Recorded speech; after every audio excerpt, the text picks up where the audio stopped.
자, 본문 17절은 이렇게 시작합니다. 함께 읽겠습니다. 그러므로 내가 이것을 말하며 주 안에서 증언하노니 이제부터 너희는 이방인이 그 마음에 허망한 것으로 행함같이 행하지 말라. 아멘. 여러분, 본 서신서는 에베소에 있는 성도들, 즉 이미 예수를 믿는 분들을 위해서 쓴 편지입니다. 그런 성도들에게 말하고 있는 거죠. 예수를 믿기 전에는 그렇다 치자. 하지만 이제 예수를 믿어 새 사람이 되었으니 더 이상 그렇게 살면 안 된다. 어렵지 않으시죠? 여러분, 흥미로운 것은 한국어 성경에는 잘 드러나지 않지만 원문에 보면 이곳에 메게티라는 부사가 사용되고 있다는 거예요. 그 뜻은 no more, no longer입니다. 그러므로 이제 더 이상은 그러면 안 된다, 그런 뜻이에요. 설교를 준비하는데 저에게는 이 첫 구절 중간에 나오는 이제부터라는 표현이 참 은혜로 다가왔습니다. 한번 해보실까요? 이제부터. 여기에 저와 여러분을 향한 우리 하나님의 사랑과 인내가 듬뿍 묻어 나옵니다. 보세요, 여러분. 이제부터라는 사도 바울의 이 권면을 미루어 볼 때 그 당시에 있던 그 에베소 교회 성도들은 이미 예수를 믿었고 이미 하나님의 자녀가 되어 있지만 여전히, 즉 아직은 믿기 전에 있었던 그 생활 방식과 생활 패턴을 완전히 청산하지 못한 채 어정쩡하게 신앙생활을 해왔다는 것을 알 수 있습니다. 그래서 나온 표현이죠. 혹시 지금까지는 믿지 않는 이방인들과 별로 다르게 살고 있지 않았다 할지라도 이제부터는, 이해가 되시나요? 더 이상 그렇게 살지 말아라 라는 거예요. 저는 임의로 이것을 이제부터는을 오늘부터는 이라는 말로 바꾸어 사용하고 싶습니다. 사랑하는 여러분, 혹시 예수 믿고 변화되었다 하는데도 여전히 내가 알잖아요. 내 옛 습성대로 또 내 욕심대로 예수 믿기 전처럼 살아가고 있으시다면 그건 하나님께서 우리들의 그 모습을 모르시기 때문이 아니라 그분이 여전한 사랑과 인내로 우리를 선대하고 계시기 때문임을 기억하시고 이제부터는 반드시 변화된 사람으로 살아가게 되시기를 주의 이름으로 축원합니다. 구체적으로 우리가 어떻게 행했던 것들을 그만하라 라고 하십니까? 이어지는 말씀에 보면 그렇듯 믿지 않는 이방인들처럼 보이는 부정적인 삶의 특징들 세 가지가 나와요. 첫째는 허망함과 영적 무지, 둘째는 마음의 굳어짐과 영적 죽음, 그리고 셋째가 방탕함과 탐욕입니다. 그것들을 이제 그만하라 라는 말씀이죠. 자, 한 가지씩 우리 생각해 보겠습니다. 첫째, 17절 중반부터입니다. 이제부터 너희는 이방인이 그 마음에 허망한 것으로 행함같이 행하지 말라. 그들의 총명이 어두워지고. 여러분, 이게 무슨 뜻입니까? 누구 이야기입니까? 이방인, 그리고 전에 예수를 믿지 않았을 때 우리가 그랬다는 거죠. 여러분, 맞습니다. 사람은 본래 하나님을 알고 그분의 뜻을 이해하도록 창조되었습니다. 그러나 타락으로 말미암아 이제 더 이상 그럴 수 없었죠. 이제 그들은 로마서의 말씀처럼 하나님을 알지도 못하고 또 그러기에 당연히 그분의 뜻을 이해하지도 못하게 되었습니다. 보십시오. 인생이 무엇인지 또 무엇을 위한 것인지를 모르니까 자연히 저들은 유물론자가 되어 물질만능주의, 이기주의, 외모지상주의, 한탕주의, 쾌락주의 등등을 따르게 되어 있어요. 여기가 끝이니까요. 그러면서 그것이 오늘날 이 세상의 보편적인 모습이라고 생각합니다. 다 그래요, 다 그런데요 뭐 라면서요. 그러나 그게 예수를 믿기 전 너희들의, 즉 이방인들의 모습인데 이제 이 권면을 듣고는 더 이상 그렇게 살지 말아라, 그런 뜻이죠. 오늘 이 말씀 앞에 저와 여러분 스스로를 비추어 보세요. 혹시 허망한 것을 행하지 말라라는 겁니다. 아무리 우리가 동분서주하며 오늘을 살아도 혹시나 우리의 삶이 허무와 허망으로 맞춰질 수가 있다는 거예요. 제가 아는 분이 계세요. 80년대였습니다. 젊은 나이에 어찌어찌 하다가 김해 땅으로 막 이사를 오셨어요. 정말 빈손으로 오셨습니다. 따라서 이사 오신 바로 다음 날부터 일용직, 임시직 할 것 없이 열심히 일하셔서 어느 정도의 종잣돈을 마련하셨어요. 그걸로 막 개발되던 저 시장 한켠에 자그마한 분식집을 하나 냈는데 이분 손맛이 좋으셔서 가게가 무척이나 잘 되었대요. 매일 밤마다 그날의 돈을 이렇게 세면서 잠이 드셨대요. 그게 그렇게 좋더래요. 부지런히 장사를 하셨고 몇 년 후에 그 동네 조그만 슈퍼마켓을 인수하셨어요. 또 부지런히 일하셨어요. 그러다가 나오는 수익금으로 부동산에 투자하기를 시작하셨대요. 마침 김해가 막 발전하기 시작할 때였는데 그 시기하고 딱 맞아 떨어져서 얼마 후에 그 사놓은 집이 2채가 되고 몇 년 후에 4채까지 되었다는 거죠. 드디어 몇 해 전에 여러분 저 뒤에 천문대 올라가는 그 길 큰 도로변에 큰 주유소가 딸린 땅과 상가 전체를 소유하게 되셨어요. 얼마나 기분이 좋으셨을까요? 아침마다 이분이 거기 뭐 특별한 것도 없는데 거기 갔다가 차를 딱 대는데 가슴이 뿌듯하셨다는 거예요. 시간이 정말 빠르죠. 그 와중에 아이들은 다 학교 졸업하고 번듯한 직장도 잡았고 결혼도 하고 별 속삭임 없이 자기들의 그 인생을 잘 꾸려 나갑니다. 게다가 살짝 사이드로 투자해 놓았던 펀드들 때문에 이제는 노후 걱정일랑 전혀 하지 않아도 될 만큼 마음의 여유도 생겼어요. 지난달 드디어 막내까지 결혼을 했고요. 조금 도와줬는데 알아서 저 유라지구에 새 아파트 아담한 걸 마련해서 입주까지 잘 마쳤습니다. 그날 밤 집에 돌아와서 남편이 아내에게 말씀합니다. 여보, 시간이 참 빠르네. 그간 고생 많이 했는데 이제 우리들의 인생도 좀 챙겨봅시다. 오다가 저 옥에 광고판 하나를 봤는데 산 아래 새로 짓는 아파트 평수 좋은 게 하나 있는데 우리 거기 맨 꼭대기 펜트하우스 하나 마련하고, 그동안 바빠서 레슨도 한번 못 받아보고 친구들과 어울려보지도 못했는데 우리 다음 주부터 우리 정식으로 골프 레슨도 좀 받고 그동안 못했던 여행도 좀 다니고 합시다. 아내가 입이 찢어진 거죠. 와, 좋아요, 우리 그렇게 해요. 문제는 그날 밤 꿈에 하나님이 나타나셔서 이렇게 말씀하셨다는 거죠. 어리석은 자야, 오늘 밤에 내 생명을 도로 찾으리니 그 모든 것이 네 것이 되겠느냐. 눈치채셨어요? 예수님의 그 어리석은 부자 비유를 기매의 상황에 맞춰서 제가 각색한 거죠. 네. 여러분 생각해 보십시오. 예수님께서 지금 그분에게 뭘 잘못했다라고 하시는 것일까요? 그분은요 평생을 성실했고요, 노력했고요, 쌓을 것과 투자할 것을 잘 분별해서 미래를 준비한 지혜로운 사람이라 할 수 있습니다. 그런데 그가 뭘 얼마나 잘못했다고 그렇게 어리석은 부자라고 냉정하게 말씀하시는 것일까요? 그 비유를 통해서 예수님이 말씀하시는 것은 한 가지죠. 이 세상에 있는 헛똑똑이들을 향한 경고예요. 정신 차리라는 거예요. 여러분, 이 세상에 오늘도 똑똑한 분들 많습니다. 사업적인 수완이 있는 분도 계십니다. 그분들 중에 일부러 악한 일을 하는 분은 없어요. 그 중에 어떤 분들은 도덕적으로도 꽤 괜찮고 인품까지도 고상하시죠. 그러나 문제는 그런데 다 갖추었는데 영적으로 완전히 무지한 분들이 있다는 것입니다. 여러분, 예수님의 그 어리석은 비유를 잘 살펴보세요. 그 부자의 실수는요 도덕적인 악행이 아니었어요. 윤리적 타락이 아니었어요. 누군가에게 피해를 준 적도 없습니다. 하지만 그에게 있었던 오직 한 가지 관심은 내가, 내 영혼이라는 나만으로 이루어져 있었다는 사실입니다. 한 번도 그 이야기 속에 그 인생의 주인 되시는 하나님, 그분이 등장하지 않아요. 영적으로 완전히 무지했다는 거죠. 사랑하는 여러분, 여러분은 영적인 세계를 아시는지요? 여러분은 그곳에서 여러분 인생의 주인이신 하나님을 만나셨습니까? 여러분은 기도를 통해 하나님과 대화해 보셨습니까? 지난주 설교의 말씀을 들으실 때 그분이 여러분의 마음속에 무엇인가를 도전해 주셨나요? 혹시 여러분은 오늘 그분이 주신다는 기쁨과 평안을 아십니까? 그분과 여러분만이 아는 하늘나라에 있는 상급에 대한 확신이 있으세요?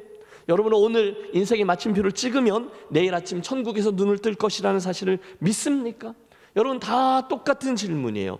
문제는 이런 것들에 대해서 전혀 무지한 이들, 관심이 없는 이들이 많이 있다는 거예요.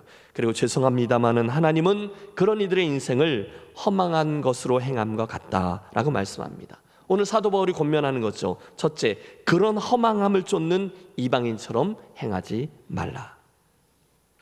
이어지는 18절에는 그 이방인들 삶의 두 번째 특징도 나옵니다. 그들의 마음이 굳어짐으로 말미암아 하나님의 생명에서 떠나 있도다. 여러분, 그들이 하나님의 생명에서 떠나 영적으로 죽어 있대요. 왜요? 그 마음이 굳어져 있기 때문이라는 거예요. 여러분, 히브리서에 보면 이런 말씀이 나옵니다. 오늘날 너희가 그의 음성을 듣거든 너희 마음을 강팍해 말라. 강팍해. 여러분, 구약 성경에 그 애굽왕 바로의 마음이 강팍해 되었다라는 말씀 종종 보았죠. 그런데 이 강팍한 마음이 굳어진 것, 이 원어의 뜻은요 마음에 굳은 살이 박힌 거예요. 마음이 굳었다, 마음이 단단해졌다. 여러분, 그 말을 들을 때 여러분 예수님의 비유 중에 뭐 하나 떠오르는 게 있지 않으세요? 예, 마태복음 13장에 나오는 네 가지 마음밭의 비유입니다. 특별히 그 중에 첫 번째 나오는 길가와 같은 마음밭이 이 단단해진 마음을 말해요. 물론 처음에는 다 부드러운 흙과 같은 마음이었을 겁니다. 그런데 사람들이 자꾸 밟다가 보니까 단단해졌어요. 아스팔트처럼 굳어졌어요. 여러분 연지공원 가서 걸어보세요. 거기 보면 길가가 뭔지를 아십니다. 단단하게 굳어져서 씨가 떨어져서 뿌리를 내리는 것은 고사하고 빗물도 스며들지 않을 정도예요. 그런데도 말해요. 내가 뭐 문제 있어? 누구나 다 이렇잖아. 영적으로도 그럴 수 있다는 겁니다. 마음이 굳어져 있어요. 그래서 웬만한 것들은 들어가지 못해요. 튕겨냅니다. 어쩌다가 하나님의 좋은 말씀이 떨어져도 계속해서 자기의 판단 기준에 따라서 재고 그 말씀들을 튕겨냅니다. 결국 그 단단한 마음에서는 아무런 역사가 일어날 수 없죠. 그래서 본문이 말씀하는 거예요. 그들의 마음이 굳어짐으로 말미암아 하나님의 생명에서 떠나 있도다. 사랑하는 성도 여러분, 주님의 마음으로 권합니다.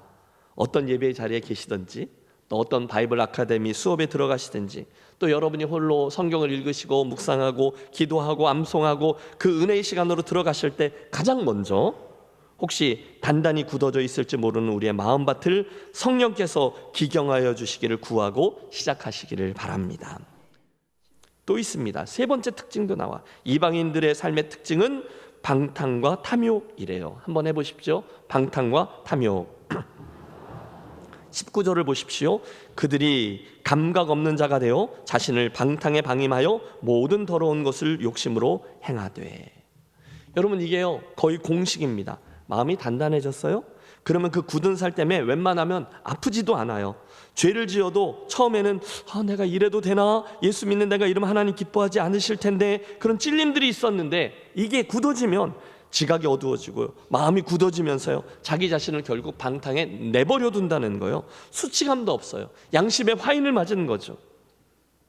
사랑하는 여러분, 이제 이쯤 되셨으면 저와 여러분에게는 모르고 짓는 죄보다 알고 짓는 죄가 더 많아요.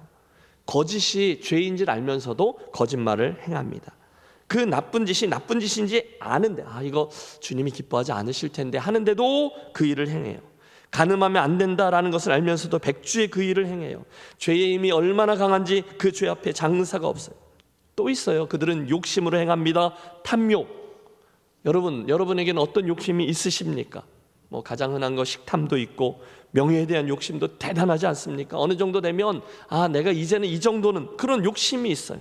사람을 추하게 만드는 데 선수입니다. 또 우리 모두에게 공통적으로 있는 거, 소유에 대한 욕심도 있어요. 누구에게나 있어요.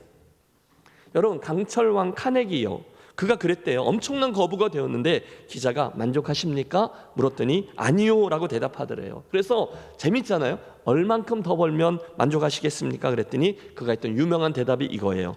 1페니만 더 있으면 좋겠습니다. 1원입니다. 그게 사람의 욕심이고 탐심이죠. 그 다음은 성적인 욕심도 있습니다. 솔로몬은 아내가 300명, 첩이 700명이었는데 거기에 만족이 없었다라고 말합니다. 여러분, 그런 욕심들 말이에요. 우리 안에 있는 그런 욕심들은 끝이 없어요. 우리들의 탐심은요, 여러분 아십시오, 원래 채워지지 않아요. 저와 여러분은 애당초 천하보다 귀하게 창조되었기 때문에 사람은 누구나 어떤 걸로 채워지지 않고 오직 하나님 그분으로만 만족되게 될 줄로 믿습니다. 정리하죠. 본문은 저와 여러분에게 예수를 믿었으면 이런 옛사람, 이방인들의 모습을 벗으라라고 요구합니다. 구체적으로는 첫째, 허망함과 어두워짐, 둘째는 마음의 굳어짐과 영적인 죽음, 그리고 셋째는 방탕함과 욕심이죠. 그것들을 이제는 더 이상 따르지 말고 이제부터는 새 사람을 입으라라는 거죠. 자, 따라해 주세요. 옛사람을 벗고 새 사람을 입으라. 예. 그러면 자연스럽게 그 다음은 이것은 하지 말고 라고 했으니까 이제 이것은 하라가 나오겠죠. 그래서 본문을 보면 적극적인 권면, 새 사람을 입으라, 이렇게 입으라가 이어지는데 이해가 되시죠? 그런데 이제 이 중간에 이 양쪽의 논리를 잇는 터닝 포인트가 나와요. 함께 20절의 말씀을 읽겠습니다. 오직 너희는 그리스도를 그같이 배우지 아니하였느니라. 이게 무슨 얘기일까요? 사도 바울은 이를 통해서 아직까지 옛 삶의 모습을 버리지 못하고 살아가고 있던 에베소 교회의 성도들에게 그리스도를 배우지 않았느냐, 이걸 상기시켜주고 있는 거예요. 너희가 그리스도를 배웠잖니, 그러므로 새 사람을 입으라. 이렇게 논리가 넘어가는 거죠. 여러분, 더 나아가기 전에 우리가 이 중간에서 주목해야 될 점이 하나 있습니다. 그건 지금 바울이 에베소 교회 성도들에게 그리스도에 대해 배운 일이 아니라 그리스도를 배운 일에 대해서 이야기하고 있다는 거예요. 다시요. 그분에 대해서 배운 게 아니라 그분을 배우지 않았느냐라고 말하는 거예요. 그리고 그 사실로 인해 그게 근거가 되어 새 사람을 입으라 이렇게 넘어가는 거죠. 사랑하는 여러분, 지금까지 저와 여러분이 신앙생활을 해오면서 그분에 대해서 배운 것들이 있으실 겁니다. 객관적인 진리에 대한 지식들이죠. 그분은 그리스도시요 이 세상에 오신 하나님의 아들입니다. 십자가에서 나를 위해 죽으셨습니다. 부활하셨습니다. 승천하셨습니다. 다시 오실 것입니다. 틀리지 않아요. 그러나 사도 바울이 이야기하고 있는 그리스도를 배웠다는 건 그걸 의미하는 건 아니죠. 그것은요, 저와 여러분이 정말로 예수님을 만나서 배운 그분을 체험하여 알게 된 주관적인 지식을 말합니다. 나는 그분에 대해서 압니다, 그 얘기가 아니에요. 나는 그분을 압니다를 말하는 거죠. 그리고 바로 그때야 이어지는 22절부터의 적극적인 권면, 새 사람을 입으라가 전혀 어색하지도 않고 부담스럽지도 않게 느껴집니다. 우리 함께 22절에서 24절을 합독합니다. 너희는 유혹의 욕심을 따라 썩어져가는 구습을 따르는 옛사람을 벗어버리고 오직 너희의 심령이 새롭게 되어 하나님을 따라 의와 진리의 거룩함으로 지으심을 받은 새 사람을 입으라. 아멘. 당연하지 않겠습니까? 그분을 만났으니까요. 그분이 주인이시니까요. 이제는 내가 그분을 아니까요. 이제는 그분을 주인 삼은 전혀 새로운 삶이 시작되는 게 너무도 당연하다는 거예요. 특히 이 말씀에는요, 이 시제와 문장 사용법이 중요합니다. 그걸 유의해서 다시금 풀어 설명하면 이 귀절은 이런 뜻이에요. 그리스도인인 여러분은 지금까지 말씀드린 그런 특징의 옛사람을 벗고 새 사람을 입었다고 배웠습니다. 그러니 여러분은 가르침을 받은 대로 더 이상 옛사람이 아니라 새 사람입니다. 여러분, 이 느낌이 중요해요. 이 문장은요, 친절한 권면이 아니에요. 부탁이 아니에요. 이건 선명한 선언입니다. 따라해 주십시오. 분명한 선언. 여러분, 선언이 뭡니까? 선언은 거기에 뭐 토를 다는 게 아니라 그냥 받아들이는 거예요. 사도 바울의 이 시제 사용도 그 사실을 뒷받침하고 있어요. 그 말씀의 의미는 틀림없습니다. 그리스도인은 이미 새 사람이에요. 믿습니까? 이전 것은 지나갔으니 보라 새 것이 되었도다. 이미 완료된 존재예요. 그러므로 이제는 옛사람처럼 그렇게 살면 안 되고 이제는 더 이상 그게 안 되고 이렇게 살아야 한다. 여러분, 본문의 논리는 너무도 자명해요. 여러분, 지금까지 우리가 에베소서 1장, 2장, 3장 동안 이것이 성도가 받은 은혜요, 그렇기 때문에 이것이 주님이 기대하시는 복음적인 인생입니다, 그걸 배웠어요. 그리고 4장부터는 이제는 그 가르침을 받은 대로 정말로 그렇게 살아야 하는데 이렇게 하면서 실천편을 열고 있는데, 그때 나온 말씀이 그리스도인인 여러분은 지금까지 말씀드린 그런 특징의 옛사람을 벗고 새 사람을 입었다고 배웠습니다. 그러니 여러분은 이제 가르침을 받은 대로 더 이상 옛사람이 아니라 새 사람입니다. 끝! 이렇게 된 거예요. 다시요, 이건 선언입니다. 의논하자는 게 아니에요. 저와 여러분과 토론하자는 게 아니에요. 부탁이 아니에요. 선언입니다. 그러면 저와 여러분은 더 이상 토를 달 게 없는 거죠. 누가요? 에베소 성도들이요. 누가요? 김해제일교회 성도들이요. 21절을 보세요. 진리가 예수 안에 있는 것 같이 너희가 참으로 그에게서 듣고 또한 그 안에서 가르침을 받았을진데, 그게 우리라는 거예요. 그러므로 마땅히, 그러므로 이제는 이렇게 사는 게 옳다는 거예요. 그리고 22절로 넘어가죠. 너희는 유혹의 욕심을 따라 썩어져가는 구습을 따르는 옛사람을 벗어버리고 오직 너희의 심령이 새롭게 되어 하나님을 따라 의와 진리와 거룩함으로 지으심을 받은 새 사람을 입으라. 아멘. 여러분, 본문 이 시제는 완료형입니다. 선언이에요. 맞아요. 우리의 옛 본성은 우리가 예수님의 십자가를 믿음으로 나의 것으로 삼을 때 이미 죽었어요. 끝났어요. 이게 우리들이라는 거죠. 그걸 기억하라는 거예요. 새로운 존재가 되었어요. 그러니까 마땅히가 되는 거예요. 이제는 새로운 존재가 되었으니 의와 거룩함으로 하나님을 섬기고 또 그 안에서 행하라라는 권면이죠. 그렇다면 사랑하는 성도 여러분, 오늘 이 설교의 결론은 자연히 그 질문을 우리에게 던지는 것이 되어야 되겠죠. 그렇다면 오늘 나는 그 옛사람을 벗어버리고 새 사람을 입은 성도로 살아가고 있습니까? 여러분, 대답하십시오. 오늘 본문에 나오는 경고가 있잖아요. 더 이상 그 이방인들처럼 살지 말라라는 말씀을 대하며 여러분 무슨 생각을 해보셨나요? 혹시 오늘 저와 여러분은 예수를 믿는다 하면서도 새 사람이 되었다라고 하시는 그분의 선언을 들었음에도 여전히 그 사람들과 똑같은 가치관과 삶의 방식을 가지고 살아가고 있지는 않습니까? 우리는 여전히 그들이 중요하다고 생각하고 그것이 다라고 생각하는 것들을 여전히 중요하게 생각하고 그것이 다라고 생각하며 살아가고 있지는 않습니까? 그건 옛사람의 모습이라는 거예요. 다시 한 번 더 오늘 본문의 출발점인 4장 17절의 말씀, 경고의 말씀을 기억하겠습니다. 그러므로 내가 이것을 말하며 주 안에서 증언하노니 이제부터 너희는, 언제부터요? 이제부터. 하나님의 은혜로 혹시 여기까지 잘 왔다 칩시다. 하지만 이제부터는 no more라는 거예요. 오늘부터는, 아니 에베소서의 이 말씀을 들은 이 순간부터는 더 이상 그 이방인들처럼 살지 맙시다. 본문은 우리에게 도전하고 있는 거예요. 어떻게 해요? 그 옛사람 벗고 이제는 새 사람답게 살아라 라고 말입니다. 혹시 오늘 나는 입으로는 예수를 믿는다라고 고백하지만 여전히 내 행동은 예수를 믿는 사람다운 것이 되지 못해서 이런저런 찔림 가운데 이 말씀을 듣는 분이 계십니까? 말로는 내가 예수님이 주인이십니다 라고 하지만 실제로는 아직도 여전히 그 사람들의 시각을 붙들고 다른 주인들을 쫓으면서 인생길을 걷고 계신 분 아니 계십니까? 여러분, 때마다 우리 막 결심하잖아요. 이제는 새로워져야지 결심하고 또 결단하곤 하지만 여전히 오늘까지도 옛 습관을 여전히 지닌 채로 살아가고 계시는 않습니까? 그렇다면 이 아침 사랑하는 여러분, 이 본문의 말씀, 본문의 경고를 심각하게 들으십시오. 이제는 왠지 주님 앞에 당당할 수 없었던 나의 모든 구습을 떨쳐버리기로 또 한번 결단하시기를 바랍니다. 나는 그 정도는 괜찮지만 혹시 믿음이 연약한 분들이 나의 그 모습을 보고 실족하게 될 수도 있으니 그것 안 하는 자유를 선택하는 지혜로운 분들이 되시기를 바랍니다. 그게 뭐예요? 구습을 버리는 거예요. 더 이상 그 옛 구습을 쫓지 말고 지금까지는 혹시 그랬더라도 요행이 하나님의 사랑과 인내 때문에 어떻게 해서 더 두들겨 맞지 않고 여기까지 왔다 할지라도 이제부터는 이제라도 그렇게 행하지 말아야지 새롭게 결단하시기를 바랍니다.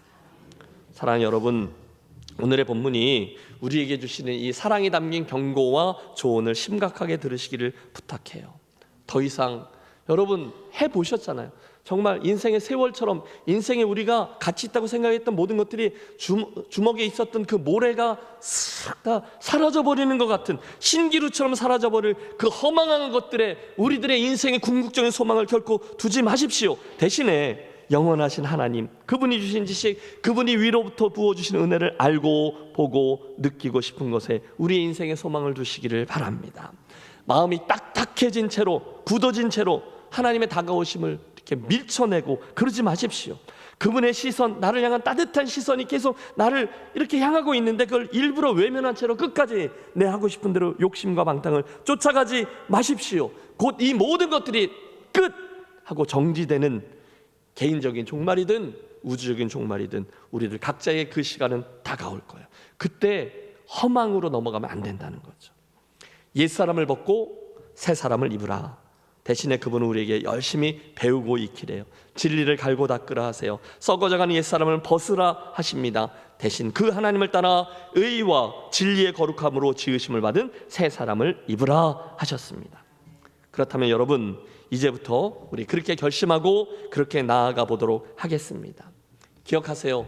여러분, 예수는요, 결심하면 더 잘 믿을 수 있습니다. 결심을 안 해서 문제지. 기술 좋게 결심을 안 하는 방법을 알고 계신 분이 있죠. 아니요, 결심을 안 하려고 결심하지 마세요. 대신에 그 결심을 하겠다라고 결심하십시오. 우리 옆에 있는 분을 크게 격려하겠습니다. 옛사람을 벗으십시오. 죄송합니다. 엉뚱한 것을 쫓지 마십시오. 새 사람을 입으십시오.